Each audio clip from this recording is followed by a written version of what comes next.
E chegamos ao final da segunda temporada de X-Men 97. Um final pra lá de polêmico, divisório e com altos e baixos. Nesse episódio final, Apocalipse finalmente retorna ao assumir o corpo do Gambit, enquanto que a X-Factor e a X-Force se unem para matar Remy na sede da X-Corp. Mas será que com apenas 25 minutos de episódio é possível entregar um final realmente bom? E no vídeo de hoje, vamos analisar por completo esse season finale de X-Men 97. Primeiro eu queria pedir desculpas porque eu não consegui fazer análises dos episódios 7 e 8. O 7 saiu bem na semana que saiu o Homem-Aranha e foi uma correria para fazer aqueles vídeos, então não deu para fazer. E o 8 saiu bem no dia que eu tava gripado e não tinha como fazer mesmo. E é realmente curioso como que nessas últimas 3 semanas, justamente a partir do episódio 7, houve uma ruptura total com os fãs e X-Men 97.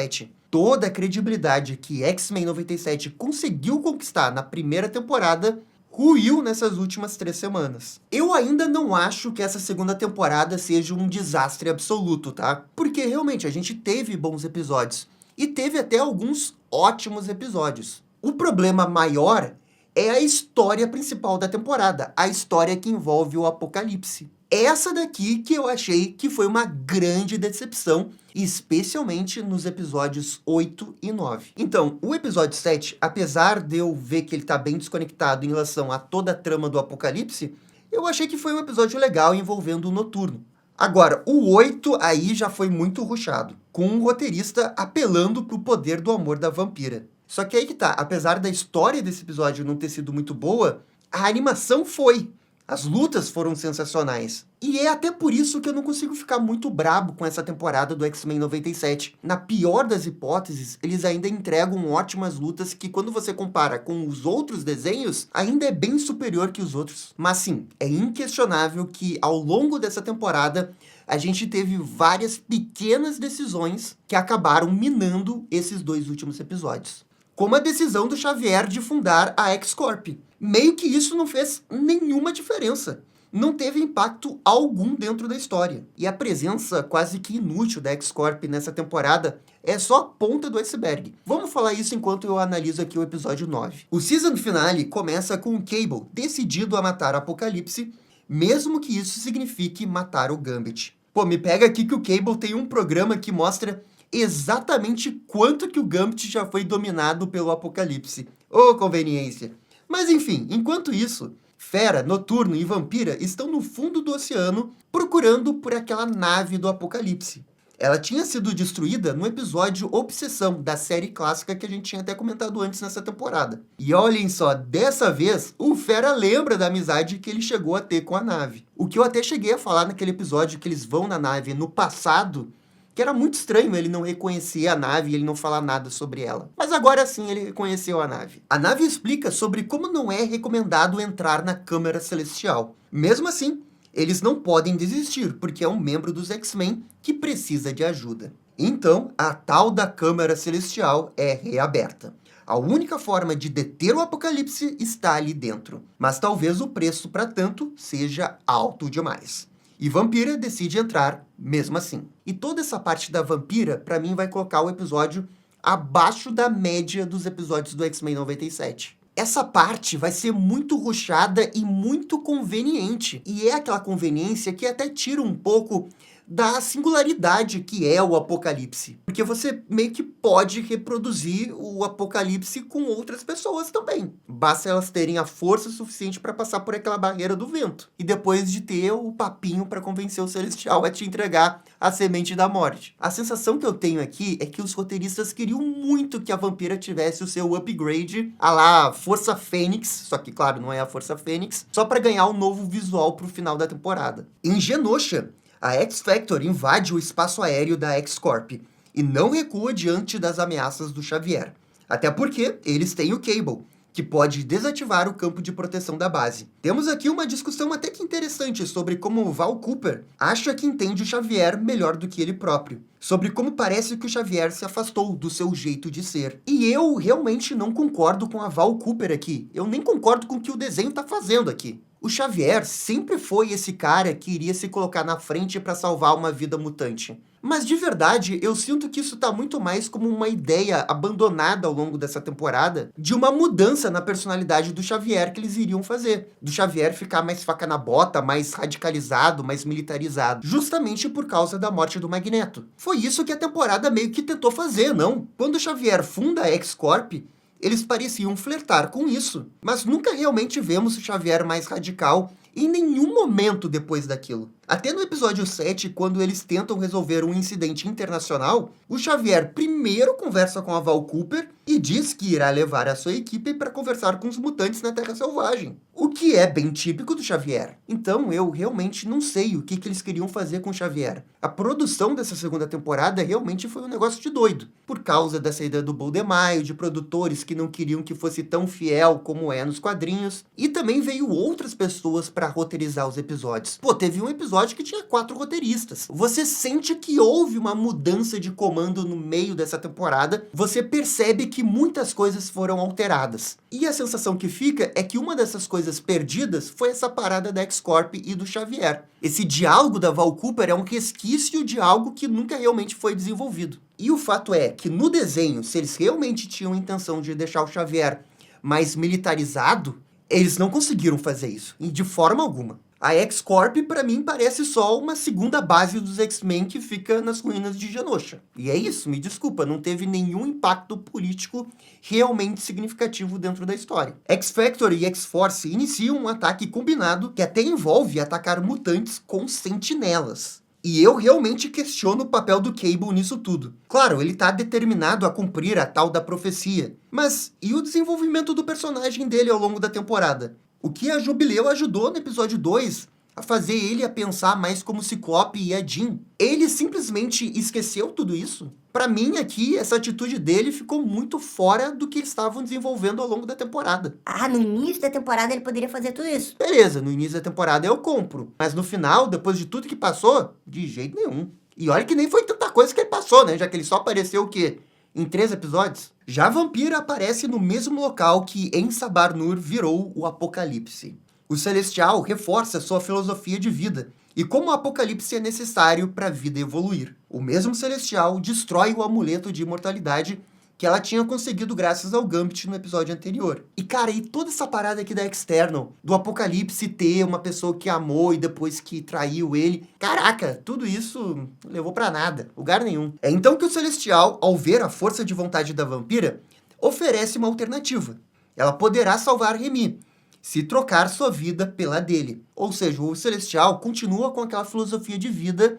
Ele tá dando a chance da Vampira, entre aspas, evoluir, para daí derrotar o Apocalipse e ter uma pessoa que é mais forte em cima disso tudo. Tudo que eles realmente precisam fazer para derrotar o Apocalipse é alguém estar disposto a pegar ali a tal do cristalzinho, da semente, falar as palavras certas pro Celestial, que, pum, você é recompensado com poder nível Apocalipse. Poxa, o Magneto poderia ter pensado nisso, né? Que azar o dele. Cara, eu realmente não gosto disso, porque tira toda a parte única do Apocalipse. Tira o que ele tem de especial. Se qualquer um pode entrar ali e virar, né? Ok, né? Sem graça. O Apocalipse, que era meio que pra ser esse agente do Celestial que força a evolução, pode ser facilmente descartado pelo próprio Celestial se ele vê que tem outro que pode ser mais poderoso que ele. Que baita trairagem. A Vampira aceita esse fardo e ganha poderes nível de um Celestial. E ela também recebe um visual Jack Kirbyano. Ou melhor, uma tentativa de ser um visual Jack Kirby. Porque, olha, eu acho que o Rei iria fazer bem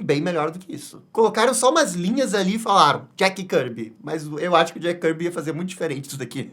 Como não há tempo a perder, Vampira sai voando e deixa Fera e Noturno para trás. De volta à batalha final, Cooper parece ter a vantagem. Ela consegue infiltrar suas forças dentro da X-Corp. Inclusive o Cable, que tem aqui uma entrada badass. A X-Factor também foi reforçada com a Cyrene, que é a filha do Banshee, para quem não sabe. E ela só aparece aqui sem mais nem menos. Lembrando que o Banshee morreu no ataque de Genosha, né? E agora ela tá simplesmente atacando Genosha. Cara, destruíram todo o potencial dessa personagem, né? Vocês realmente acham que ela iria atacar o local onde o pai dela morreu? Pô, vamos pensar um pouco nas atitudes do personagem. E não só isso, ela tá atacando com sentinelas. Caraca, velho. Nossa, é só jogar essa personagem aí, né? Eles escolheram essa personagem bem assim, ó. Eles fecharam os olhos numa lista de personagens que já foram membros da X Factor e caiu no dedo dela. E não pensaram em nada, né? Ah, vamos colocar essa personagem no último episódio e dane-se. A gente só quer uma pessoa que possa gritar. Poxa, não, isso é lamentável. Lamentável. Quanto aos X-Men, bem, nesse episódio final, eles vão só farmar aura ou apanhar pra caramba. O que nos faz refletir sobre a utilização de alguns dos mutantes na equipe nessa temporada. A Tempestade, por exemplo, coitada, não fez nada. A Tempestade nessa temporada foi só pra farmar aura. A Ororo merece coisa muito melhor. Lembram quando eu falei lá no primeiro episódio que ela teve um diálogo com o Forge e meio que ficou em aberto se o relacionamento deles iria dar certo? Bem, isso ficou totalmente perdido na temporada, porque nunca mais ela teve uma conversa real com o Forge. E o Forge é outro que nesse final só tá pra participar das lutas, né? Já Ciclope e Jean, que foram tão bem na primeira temporada, aqui estão sempre batendo na mesma tecla que querem ajudar o seu filho. O que poderia ser algo realmente legal, como vimos no primeiro episódio dessa temporada. É só que no final, o roteiro só usa isso como escada para uma batalha. Todo o amadurecimento do Cable, graças a Jubileu, é jogado para escanteio quando o próprio Cable entra na X-Corp e varre o chão com seus pais. E bingo pro escudo quebrado da Jean, né? Tem que ter, né? Senão não é Jean. E o que mais me irrita nisso tudo é como essa era para ser a temporada desse trio. Eles deveriam ter sido os protagonistas, Jean, Ciclope e Cable. Mas o casal realmente é escanteado, apanha em todo episódio, com exceção do primeiro episódio, que eles têm um momento conversando a sós, depois não tem mais momento para eles conversarem. E o Cable vira cachorro do governo, velho. O Cable! Mas assim, pelo menos a cena de ação é braba. A cena de ação é braba, não dá pra negar. Isso pra mim é um outro problema dessa temporada. Jean, Ciclope e Cable deveriam ter sido os protagonistas da temporada. E no final da temporada, quem realmente vira a protagonista, por conta de tudo que tá acontecendo, é a Vampira, junto com o Gambit e um pouco o Xavier. Só que aí o Xavier é aquele problema que eu falei. Eles não conseguiram desenvolver o Xavier direito para ele ficar mais radical. A morte do Magneto não afetou ele assim tão drasticamente ao ponto de realmente mudar o personagem. O que deveria ter acontecido, mas eles não conseguiram mostrar isso. E isso mostra como que toda a temporada não teve um foco. Começa com Jean, Ciclope e Cable. Depois ali a gente tem Magneto e Xavier. No meio é Noturno e Wolverine e é isso. E no final é Vampira e Gambit. Deveria ter um início, meio e fim aqui, né? Deveria ter pelo menos um grande personagem com um grande foco. Mais um sinal que teve muitos problemas nos bastidores. Especialmente nesse encadeamento da história dos episódios. Já Wolverine luta ao lado de Morpho contra Psylocke e Arcanjo. E aqui é só luta por ser luta, né? Não tem nada realmente acontecendo na história. E sim, é uma luta muito boa, com um momento fanservice pro Wolverine brilhar. Assim, também tem um cameo do Dr. Octopus. E mais pra frente tem o cameo do Flatman, que é lá um personagem bem desconhecido da Marvel. Das lutas dos coadjuvantes, pra mim a melhor é a da Jubileu contra o Alex, porque pelo menos teve todo um build-up ao longo da temporada. Quando a Jubileu confronta o Alex lá no episódio 2, e agora ela mostra o quanto que evoluiu, você sente que sim, houve uma preparação de terreno pra isso. A Jubileu, afinal de contas, conseguiu derrotar o líder em campo da X-Factor. E de todos os personagens dos X-Men, eu acho que a Jubileu é a que melhor se sai aqui nessa temporada. Finalmente ela não tá mais só soltando biribinhas, ela tá fazendo a diferença. Agora, é no mínimo curioso como que o desenho, de novo, não coloca o Ciclope frente a frente do Alex, que é o irmão dele, né? Na verdade, isso nunca foi citado no desenho. Eu acho que ele nem sabe que o Alex é o irmão dele. Tá aí uma outra história que meio que se perdeu ao longo dos anos do X-Men. Poderia ter tido toda uma reunião de família, né? Jean, Ciclope, Alex e Cable. Mas ninguém realmente pensou nessa possibilidade. Não, eles querem focar no Gambit com a Vampira, né? É isso que importa. O restante da X-Factor consegue chegar onde está o Gambit. E isso nos leva para uma batalha generalizada com Polaris e Bishop. E olha, depois de tanto bufarem a Polaris na temporada, eles fazem ela apanhar pro Homem Múltiplo, o que eu acho patético. Quem aparece para salvar o dia é o Gambit. Remy ainda não está possuído pelo Apocalipse, e está no auge de sua forma, apesar de 5 minutos atrás estar acamado. A Val Cooper avisa que eles estão ficando sem tempo, e Cable precisa agir rápido. Por isso ele usa seus poderes mutantes para destruir o prédio da X-Corp, e chegar até o Gambit. Essa cena do Cable usando seus poderes é muito massa, mas é até engraçado porque depois de uma cena muito boa como essa, a gente vai para uma cena muito estranha envolvendo o Cable matando o Gambit. O Xavier aparece e grita, Cable, não! E o Cable atira no Gambit, que sequer resiste. Ele não faz nada para impedir sua morte. Cara, isso não ficou legal. Isso não ficou legal. E se até então dava para passar um pano no episódio de que, tá legal, tem batalha, é massa velho. A partir desse momento aqui, o episódio desanda.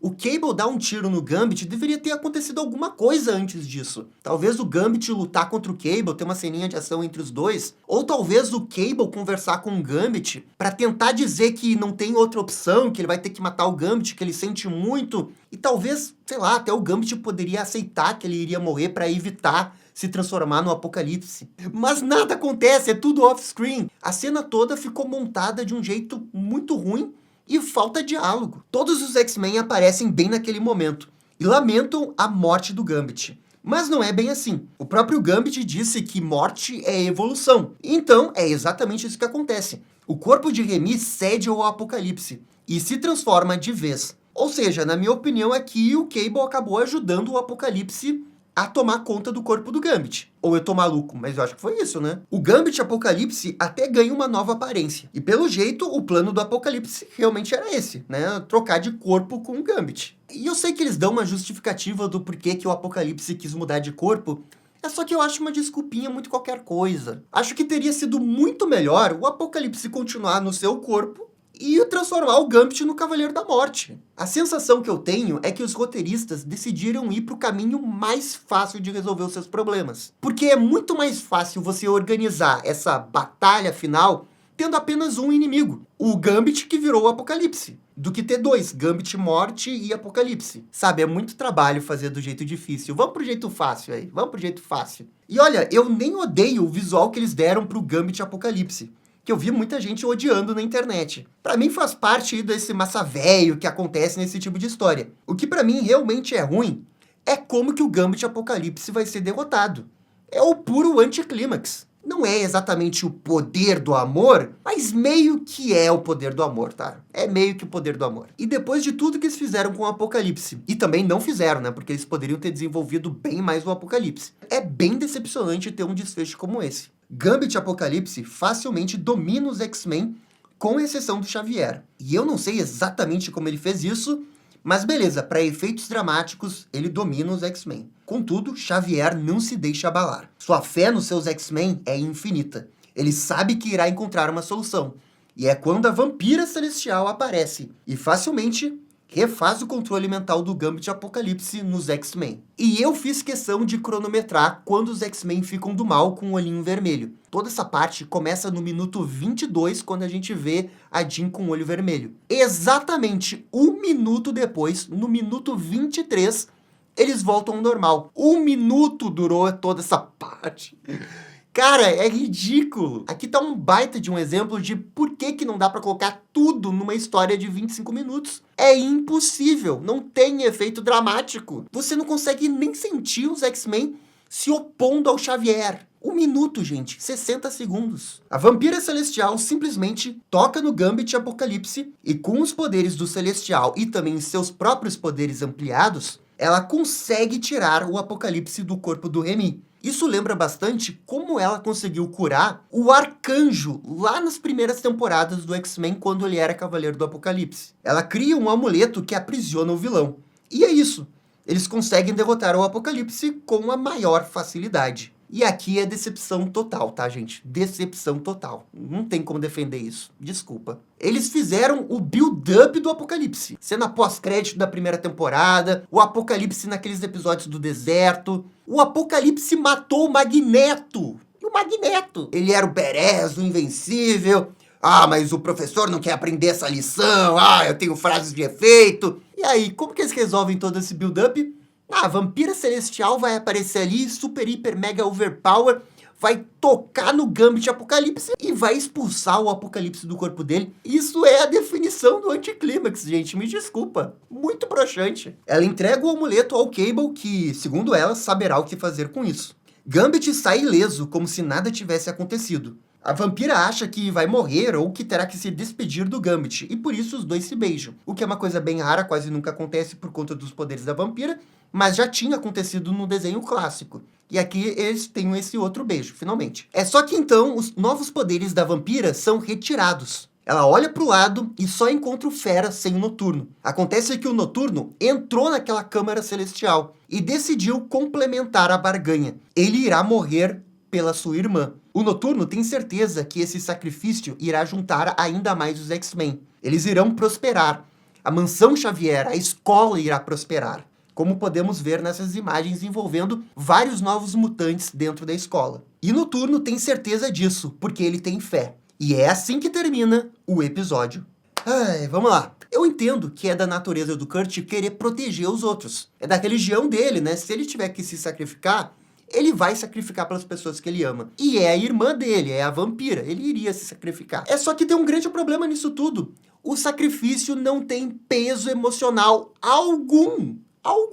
Se funcionou pra você, beleza, mas pra mim não funcionou. A ideia, no papel, é que você se emocione com esse discurso do Noturno. Mas é que em nenhum momento tudo isso parece certo. Pessoalmente, eu acho que falta qualidade de roteiro aqui. O discurso do Noturno é muito blá blá blá. E no final, quando questionado como ele tem certeza que vai acontecer tudo isso, ele apenas diz que tem fé. Preguiça de roteirista. Pô, o Noturno é conhecido pelos seus diálogos foda. Dele pegar alguma citação da Bíblia, alguma coisa desconhecida da Bíblia que se encaixa perfeitamente numa situação e ele vai lá e dá uma frase foda. Era isso que essa situação pedia. Ele não deveria estar dizendo, eu tenho fé. Ele deveria estar citando alguma coisa da Bíblia que tenha tudo a ver com essa situação. Me desculpa, é muito fraco, é muito simples, é muito raso. Pô, a gente tá falando do Noturno. Um personagem que entrega diálogos foda, você pode querer filosofar com o Noturno, sabe? Você tem esse direito porque ele é um personagem assim. E você se contenta com Enter, eu tenho fé. Tenho fé. Poxa, nossa, que decepção esse final. Horroroso. E eles também tinham que ter preparado melhor esse sacrifício. O Noturno entrar na Câmara Celestial e se sacrificar do outro lado do mundo, sei lá, tira um pouco da urgência do que tá acontecendo. Infelizmente, pra mim, esse final é um desastre. Da batalha final com Gambit e Apocalipse, dos X-Men ficando do mal por 1 minuto, da Vampira Celestial curando Gambit com a maior facilidade, e o sacrifício do Noturno. Toda essa parte, que é basicamente metade do episódio, não funciona. E fica devendo muito do que foi estabelecido no nível da primeira temporada. Ainda tem a cena pós-crédito que finalmente mostra a Mística. Ela mata a Val Cooper, e pelo jeito vai fingir ser ela a partir de agora. O que eu acho muito engraçado porque essa era a teoria da primeira temporada. Parece muito que os roteiristas foram nas redes sociais e olharam essa teoria para quem sabe agradar os fãs. Além disso, Creed se torna presidente dos Estados Unidos, o que deve acarretar em grandes conflitos políticos a partir de agora com os mutantes. E talvez até tenha um choque com sua mãe mística, já que ela tá na X-Factor. E aqui termina essa segunda temporada de X-Men 97. Essa temporada foi ruim? Eu não acho que foi ruim. Sinceramente, eu não acho que foi ruim. Mas o final eu acho muito, muito decepcionante. Especialmente o episódio 9 e o episódio 8 também. Se você olhar dos 9 episódios, eu acho que você vai ter uns 5 episódios que foram bem bons. O problema é que realmente a temporada não teve foco e não soube desenvolver bem sua história principal envolvendo o Apocalipse. Ficou tudo muito desconectado. Existiam tantas possibilidades para caminhar com essa história e eles foram com a menos interessante. Até o Arcanjo virar o Apocalipse talvez fosse mais negócio do que o Gambit. E é uma pena, porque a primeira temporada foi praticamente perfeita, e justamente no ponto mais fraco da segunda temporada. E agora, quando a gente olha para trás, parece muito distante aquele nível da primeira temporada, e a gente não tem nenhuma confiança que essa nova equipe possa voltar pro nível que era antes. Ainda assim, X-Men 97 teve uma ótima animação, tem alguns episódios que foram muito bem dirigidos, e só por isso já coloca o desenho num patamar difícil de ser alcançado em relação aos outros desenhos. Só que vocês sabem, né? A animação não é só boa luta, especialmente uma animação de X-Men. Ainda mais numa temporada que prometeu desenvolver o Apocalipse. Ele que teve o teaser na primeira temporada. No final do dia, o Bastion, que foi o vilão lá da primeira temporada, foi mais interessante que o Apocalipse. E isso é chocante. Para a nota final desse último episódio, eu vou dar nota 6. Ainda passa de ano, principalmente porque tem uma grande animação, tem grandes cenas de luta, ainda é entretenimento, não vamos fingir que não é. Não é um lixo, mas X-Men depende muito das interações dos personagens, do coração no lugar certo, e eu acho que eles erraram muito a mão aqui. É que quando eu penso na temporada como um todo, eu acho que até o episódio 7... eu tava curtindo. Até o episódio do Wolverine aqui, eu disse que eu gostei. Eu sei que é bem desconectado e tal. Pra temporada, ele não agrega em nada. Mas individualmente eu acho que é um episódio legal. Mas realmente, a temporada como uma grande história que eles querem contar, aí eles não mandaram muito bem, não. Fica claro que houve, sim, problemas nos bastidores. E no meio dessa confusão, eles tentaram arrumar e não conseguiram salvar de um jeito que realmente funcionasse no mesmo nível que a primeira temporada. Aliás, nem perto do nível da primeira temporada eles chegaram no final do dia. E aí, quando a gente chega no episódio 8 e no episódio 9, a casa realmente caiu. Mas, galera, essa daqui também é só a minha opinião. Por favor, comentem aqui embaixo o que vocês acharam desse final de X-Men 97. E no mais, muito obrigado por acompanhar o vídeo até o final. Eu fico por aqui e até a próxima. Tchau, tchau. E esse foi o vídeo analisando o último episódio de X-Men 97. E aí, gostaram? Não gostaram? Deixem suas opiniões nos comentários. E se curtiram o vídeo, deixe aquele joinha e inscreva-se no canal para ficar sabendo absolutamente tudo sobre Batman. Obrigado, gente, e até a próxima. Tchau, tchau.